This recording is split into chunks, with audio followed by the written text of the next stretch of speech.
95% of people's problems is they don't actually know where they are going or what they want. If you know what your goal is and you've set that big lofty goal, whether it be selling a company, moving to a country, whatever it is, the mindset piece they've helped me with is just to lock in with this obsessive knowing that is what's happening. And if you just, it's unwavering, you don't deviate from that level of belief and knowing, it's game over.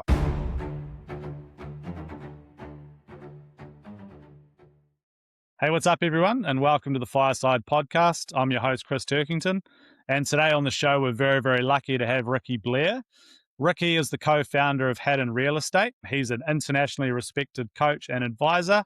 He's also the founder of Platform 7 and the author of the Junkyard Dog. So, hey, Ricky, thanks so much for your time, and welcome onto the show.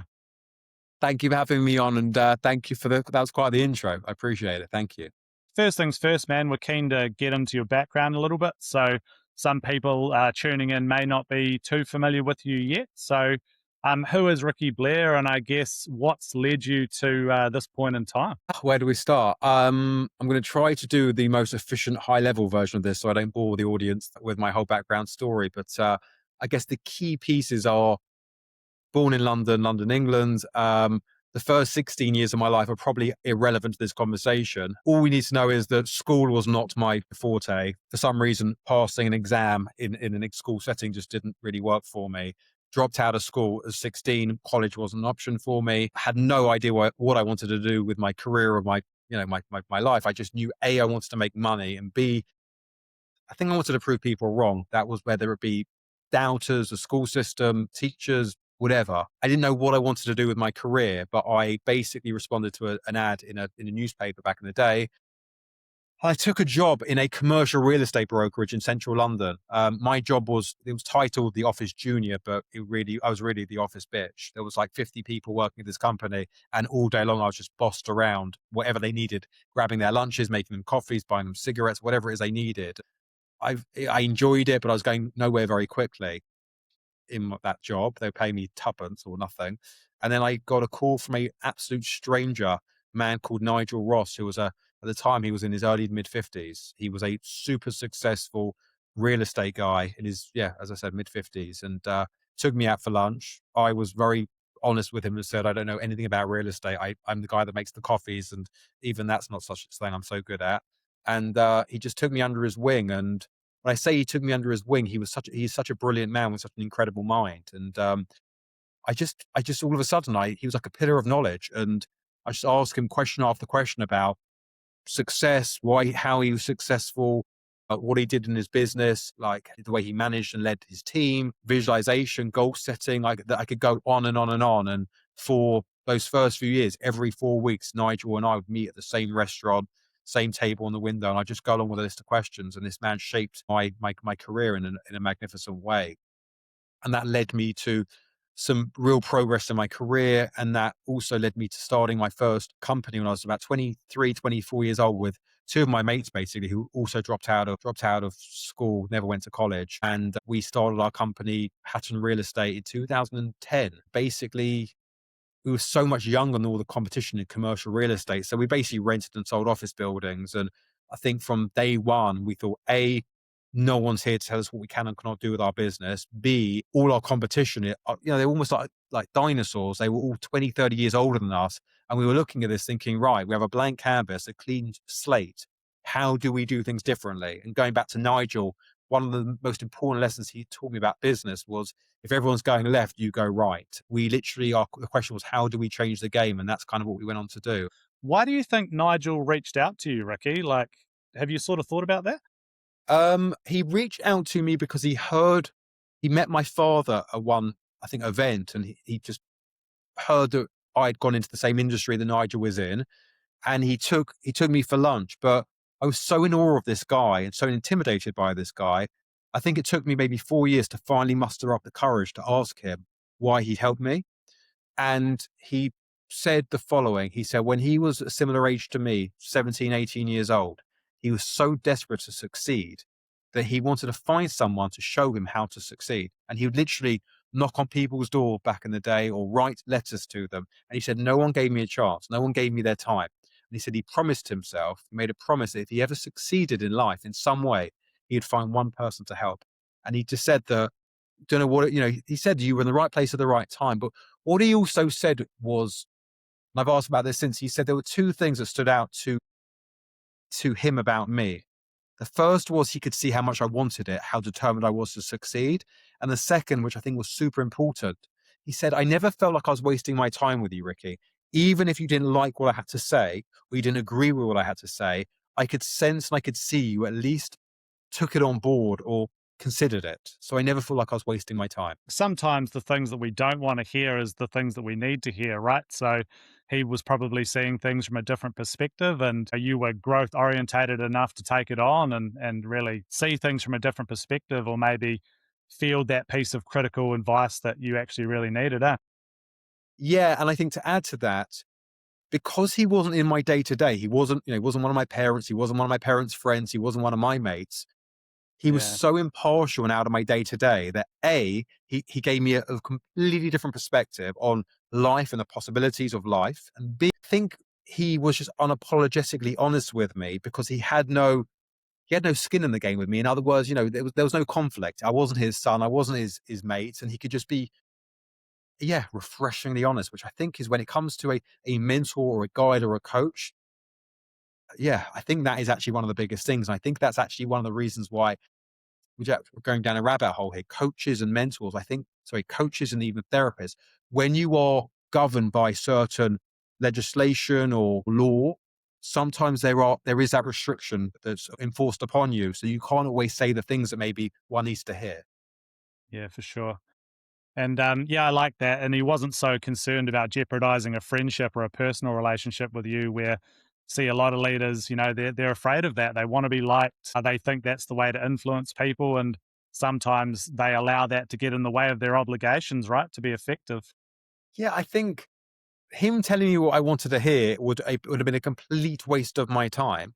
And also, I think, as I think you mentioned, I have a coaching and mentoring sort of arm of what I do day in, day out. And one thing I've noticed is when it comes to high achievers, or as you say, growth orientated people, a lot of these people struggle with having people in their lives that have the courage or the, I guess, foresight to tell them the thing they need to hear. I always say it when I work with a new client, I will tell you the thing that no one else will tell you. And you may like it, you may not like it, but yeah, it's so powerful when someone's holding a mirror up to you and telling you and showing you the things you need. I used to say to my business partner, Sean, who was my best mate since school, I said to him, give me critique, feedback every 6 months. What can I be better at? What am I doing badly with? Because I said to him, if you're not going to tell me, I have no one else to do that. 100%. How do you deal with it, Ricky? So when people have got critical feedback to give you, how do you deal with that personally? And then as a leader, a mentor, whatever it might be, an advisor, how do you go about giving critical feedback to people? How do I take the feedback? I think I relish it and I almost encourage it. And I think that sometimes you hear what you don't want to hear, or you may not even agree with it. But I think you've got to, you can't have your cake and eat it. I think you've got to be open to all of the above. And I think that, I think you've just got to consider what you're hearing and digest it in your own way. And I think hopefully you've got the self-awareness and the lack of, I guess, ego to see it for what it really is. And to answer your second question, I don't know. I always say this to potential new clients, and I never want it to come across as sounding arrogant. I love coaching and mentoring because of the influence it had on me. Mm. I do it and they pay me for my time. I like to make money. I'm not going to lie about that or hide behind that. But I would sacrifice my integrity and the ability for me to be conditionally honest with the people I work with and give the feedback or the critique or whatever I give to my mentees. I cannot compromise that. And if I'm going to lose revenue because of that, as long as I know it's coming from what I feel is the right place or the thing they need to hear, I can't be watching my words. And I think that is actually probably the single biggest reason why I have I'm being incredibly unhumble here, but the success I have with my clients is because I don't hold back. They get from me what no one else is willing to share with them. Yeah, I love that. I don't, there's a fine line between confidence and arrogance, and like backing ourselves and being confident is it's sorely lacking. Like if you're good at something, just say, hey, I'm good at this, and own that. Do you know what I mean? in New Zealand, we're terrible for that. We have horrendous tall poppy syndrome, where people try and play down their accomplishments or their achievements or their strengths because they want to fit in, right? They don't want to be seen as boastful or tooting their own horn. Where I think you can take a lot of confidence and perspective out of acknowledging what you're good at, and I don't see any problems with that. I remember when I first moved to America about 5 years ago, I was having a chat with someone, a new friend, and he asked me about my background and what I did with my business, which we went on to sell, which we've come on to. Uh, I'll never ever forget it. After I finished, he looked at me and he said that whole like British thing you just did there, and I was like, "What do you mean?" He said that sweet, humble, reserved, like playing it down kind of thing. He said it's very sweet and it's very admirable. And he said if you do that in America, you're finished. You have a zero chance. You're screwed. And he said, to your point, we're not very good at sharing what we're good at or accomplishments, whatever. But in America, if you can't sell yourself or speak up for yourself, or you've got no chance. Yeah, it's actually one thing I like about American culture is that fact that they're more than happy to call their strengths as they see them. I think that's a beautiful thing as far as confidence goes. You've obviously been really lucky to have some fantastic mentors and things, Ricky, along the way. What have they taught you about mindset? It's obvious to me from what you've said and what I've read and things, you were already very driven as a starting point, but these people you've had around you, how have they shaped you as far as mindset goes? Hey, what's up, guys? Just a quick note to say, hopefully you're enjoying the show. If you are, feel free to like and subscribe, and you can share it with your mates. Cool, that's all from me. Let's get back to the show. I think when it comes to mindset, there are so many different aspects of it, and so many different ways I can answer that question. I think that the two that stand out, if I can narrow it down, one would be they've always helped me. My mentors and coaches have always helped me in the moments of adversity, how to deal with those tough moments, whether it be tough moments professionally or in my personal life. And I think when it has come to the positive successes, it's just been this, I'm big on setting goals. I think I won't even say half, 95% of people's problems is they don't actually know where they are going or what they want. If you know what your goal is and you've set that big lofty goal, whether it be selling a company, moving to a country, whatever it is, the mindset piece they've helped me with is just to lock in with this obsessive knowing that is what's happening. And if you just, it's unwavering, you don't deviate from that level of belief and knowing, it's game over. Yeah, and you mentioned that before we started recording around a North Star. I love that, a clear and defined aim, which sort of drives all your decision making and focus. Yeah. I mean, my favorite question I ask people is, what do you want? Like, what's the goal? Where are you going? Whether it be personally, whatever. The amount of business owners, and I mean successful business owners, who I'll ask the question, what's the goal? And they look at me like I'm mad. And I'm like, what's the dream? And they've never been asked that question before. They've never even considered it. And in fact, one observation which I always found fascinating was, well, during COVID, just after COVID, I found myself working with I was coaching a lot of people in their 40s and 50s. And the reason why I think they were so ripe in terms of timing was because COVID, it was the first time in their lives they actually paused and thought, where am I going here? What do I want? They'd just been on autopilot their entire lives.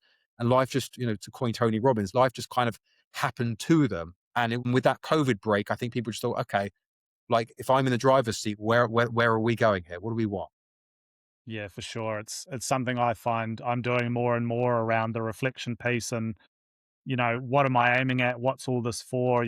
We know we're driven, we know we want to achieve some big things, but why is that? So yeah, it takes a lot of time just to slow down and try to get really clear on where you're going. And I don't actually think it's that easy. Like I haven't found it that easy. It's maybe a skill that can be developed. I'm interested to get your thoughts on that. I think half, maybe three quarters of the battle or challenge is actually coming to the realization that the importance of setting goals. Hmm. I think when it comes to like therapy stuff, 70% of it is the awareness. Once you know what you've got to change, and the rest will take care of itself. Once you commit and put your mind on the importance and the need of actually knowing what you want, the rest does kind of take care of itself. Like attracts like when you put it out there, you don't, I work with a lot of clients around goal setting early on. And I say to them, it's one of the first exercises. And I say to them, this is not a case of going off and sitting on your couch tonight and trying to like figure out what the goals are or rushing it through over the weekend. Just like let it breathe, let it marinate, and you'll be amazed by it just serendipity happens. It's the law of attraction working at its finest. You get the inspiration, you get that thought, you get that idea, and it kind of just finds you. Yeah, I love that.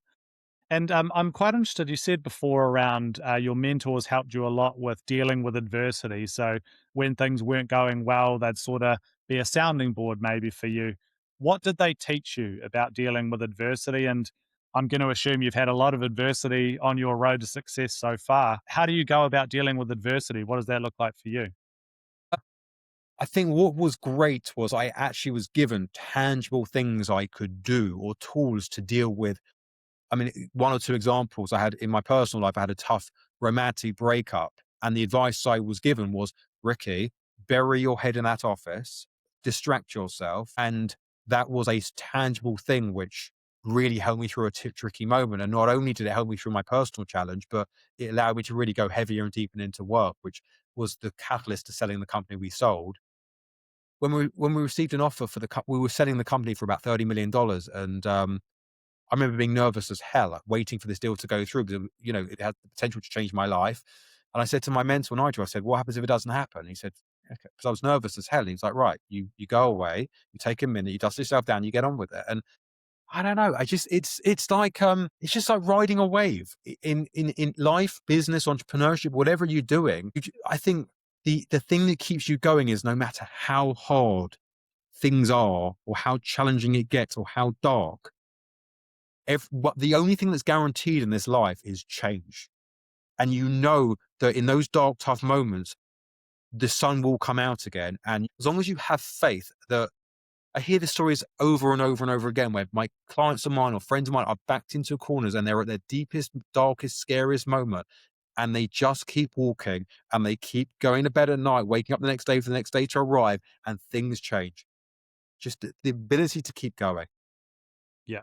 And do you think that's the delta, the differentiator between the people that are successful, however you define that, and the people that sort of give up along the way? Is it just that persistence and that ability to persevere when things get difficult?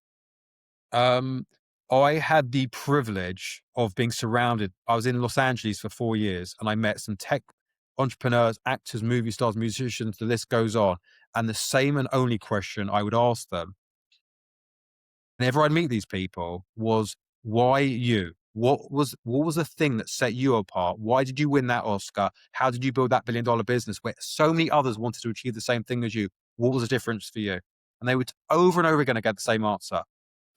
Yes, they had talent. Yes, they had a work ethic. Yes, they had a goal and vision. But the thing they genuinely believed that set them apart, that allowed them to do it, was perseverance. The ability to keep going over and over and over again, despite every single obstacle that came in their way. It just kept going relentlessly.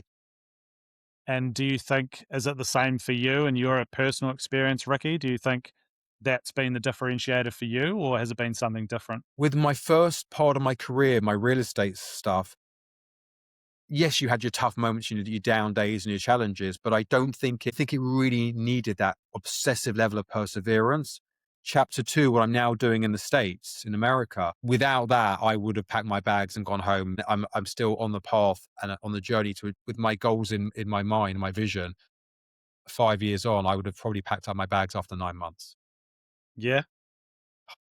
But also, and I can't emphasize this enough, and this is not me coining or this is not me trying to plug mentors. If I didn't have mentors walking the path with me, I guarantee you I'd have gone home after 9 months. No question. So why do you think that is? Like, what value did they provide you that allowed you to persevere? I think to have someone walking the path with you, to have someone hold you accountable, to have someone believe in you, to have someone that's walked the path you're walking, what more can you ask for? When you can see somebody that has walked the path believe you can do it, it's like rocket fuel. Yeah. We get in our own heads and tell ourselves a story, that negative spiral or that negative narrative. So maybe someone to reality check that for us and be like, well, this story you're telling yourself isn't actually true. Yes, and also having someone I think when you're living your own journey, your own life, your own career, your own whatever it is, it's incredibly difficult to have a perspective to see the wood from the trees because you are in it. So when you've got somebody with a bit of a bird's eye view that can see where you're at with perspective, I can't do for myself what I do for my clients because I'm in it. I need the perspective from somebody else. Yeah, yeah, for sure. Obviously, you've worked with a lot of very successful people and continue to do so, Ricky. What sort of similarities do you see with those people as far as leadership skills, leadership traits? What sets these best leaders apart from everybody else? Do you see anything in particular? I would say that the one or two most common things I see is it's almost like a service thing. Like how can they help their people? How can they help their team? It's almost like a mantra I think a lot of them live by is you don't work for me. So I'm running a company, I have 50 members of staff. You don't work for me. I work for you. I'm here to serve you and support you. I think with that kind of mentality, that's where a lot of them win. And the second one is they care. They actually give a shit about their people. And that one, you can say all the nice fancy words, but you can't lie about that because caring, they feel it. It's there or it's not. You can't bullshit that. Yeah. Like, so obviously that servant leadership mentality and benevolence, like a genuine care for others or interest in others. How do you think they demonstrate that? Like, what does that look like? A genuine care for the people that work for you? Uh, a genuine care, asking them how their day is going and actually caring about the answer, taking an interest in their personal lives, taking an interest in their development, their progress in their careers. How can you be better? How can I help you get to the next level? How can we refine where you are at? How can I add that 1% to you? And it's got to be to a point where even if you're making that human being better month after month, year after year, and they leave you to go and work for a competitor, or they leave you to go and set up shop and compete with you, that you know that no matter what, you gave them the opportunity to leave your organization a better human being than the one that arrived there. So just obviously that willingness to pour into them, develop them, challenge them, and set them up for success, even if that's to the detriment of your own company or your own goals, a willingness to do that. Yes, because I think in its simplest form, when you're in service and you're giving, that's just how the world works. We all hear about what you give, you get back, and some of the biggest, most successful people on the planet give exceedingly huge amounts of money to charities and organizations. Like there is something in the when you give, you get back, and I think in good energy, good karma, good vibes. If you're running a business where you're serving your people and you are giving to them and you're giving them much opportunity, you're only going to amplify the business you're building. And the second thing I would say to that is I think if you're running a business like that or an organization, and you're leading like that, you're going to significantly enhance your chances of people staying with you and people staying loyal to you. Yeah, for sure. Just absolutely feeling like you're supported and looked after and genuinely cared for.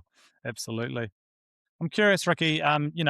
There's no doubt you've had to deal with a lot of pressure through the things that you've done, and you've said very big money deals and all of those types of things. Performance under pressure is something that Aegis is very interested in, and one of the areas that we look at. But how do you go about dealing with pressure situations? How do you manage yourself, and kind of what does that look like from your perspective? I wouldn't say I'm the best person to be asking this question to, and it's something which I struggle or battle with all the time. I think to look after yourself, be in the best shape you can be, whether it be mentally, physically, spiritually, nutrition, working out is an absolute essential. Taking breaks, vacations, downtime, whatever you want to call it, has always been pivotal. And I don't know. I think we all have different temperaments and different styles and how we handle pressure. And I think it's just having the ability to have the self-awareness to see where we can be better, where we can improve. Some of my clients or these high achievers are just cool characters and customers. I know sometimes in my own case, when something bad happens or something flares up with the business or whatever, I can have a tendency to really see the worst case scenario. But I think my work right now over the last couple of years has been how can I stay balanced in the middle no matter what? And I think, a lot of I feel like I'm rambling a little bit there, but I feel like the ability to stay balanced and just if you can treat the ups and the downs in the same kind of manner, I think that's a very sound place to get to. Yeah, for sure, and definitely not rambling. Some really cool thoughts in there. Absolutely. Having your diet locked in, a good physical training regime, or whatever that looks like for you. Anyone listening to this or anyone interested in high performance knows the two go together around mind body connection and all the positive benefits of exercise and things. Do you use any like emotional regulation type tools, Ricky, like breathing, mindfulness, anything like that to sort of help manage yourself through those tough situations? Mm, No, I don't. I've been to many a meditation retreat. I went, we must have been 3 consecutive years, like whatever, it's 1,000 days meditating. I do have an interesting, still difficult relationship with it, but I don't know. I'm always looking for those things that can help me. Like something I've been into recently is, which I never thought I'd be doing. I'm based in New York. The cold plunges, Yeah, they yeah, yeah. are Like an Wim utter Hof type stuff. mate. They are an absolute game changer. Like I have to do it in a group class because if I'm doing it on my own, I'm not getting in that cold thing. But it is just, I feel like a different human being. I promise, it's insane. Yeah, really, really good. Like lot of evidence there, but really good for stress inoculation training. So intentionally putting yourself in difficult situations so you can practice and train the mindsets and tools that are effective for you to keep yourself calm when it's really uncomfortable. So cold's a common one. A lot of people will do it in hot, exactly the same thing, being able to keep ourselves regulated when it's uncomfortable. High intensity exercise, doing stuff that sucks and being able to keep our mindset productive and our body calm. So you're just doing stress inoculation training there, man. Like we're big for that in the military. And so that's a great way to embed those skill sets that whatever is effective for you, essentially. I could not agree with you more. I've only got one other question. I'm respectful of your time, Ricky. I know you're a busy man. Going back to that mentorship piece, and you got some fantastic advice back in the day that's sort of set you on this path to wherever you're going, whatever your North Star is, which I'm sure is an impressive one. But what advice would you give, putting the mentor hat on to a young Ricky Blair or a young person listening to this, like, do you know what, man, I want to get more out of life, or how do I do what that guy's done? What advice would you give? I think there are probably two things that come to my mind. One is the cliche that you're given as a young age. Enjoy the journey. It was such a cliche to me, and it always sounded like a load of nonsense. But it's actually when you get to maybe the place you're trying to get to, you realize that maybe there's a bit of an anticlimax. You do not miss those high achieving moments. You literally miss the journey along the way, and it is all in the journey. And and I would say the second, probably the single biggest piece is, we've talked about goals, we've talked about North Stars and all the rest of it. I think for any young human being that's starting out on their journey, like just know where you want to walk, like know where you want to go. Because if you look at the common theme, I know I've talked about the resilience and all the rest of it, but the common link I also see with high achievers is they didn't just stumble across their success or arrive on that stage or end up, they all they had that destination in their mind. Yeah. And you hear a lot of them say it in like acceptance speeches or whatever it might be, something along the lines of, I've been dreaming about this moment since I was a child, or something like that. Yeah, it's you see it over and over and over and over again. Sometimes they dreamed it for themselves, like I don't know, a Novak Djokovic. I don't know why I'm going on tennis here, but Venus and Serena Williams, that wasn't even their dream. They were told that was going to happen to them. But if you can lock in a vision for yourself, it's I wouldn't say it's a game over, but it's definitely a game changer. And it's just frightening how many of us walk through life with not even thinking about where we want to go. Yeah, for sure. We'll bring it into land for today, Ricky. So, for anyone that maybe hasn't heard of you yet or is not familiar with Ricky Blair, how can they get in touch with you, or how can they connect with you, Ricky? They can. I think the best is either LinkedIn, Ricky Blair, RACKYBLAIR, and Instagram under my business handle, platform.7. Yeah, as it says, 7 SEVEN, platform.7. Cool. Awesome. Hey, man, once again, thank you so much for your time. Loved the chat. And maybe in the future we can have another one. That'd be awesome. That would be great. And thank you for having me on and for your time today. And I've really enjoyed the conversation. Hey, what's up, guys? That brings us to the end of the show for today. Hopefully, you liked it and you got some value from it.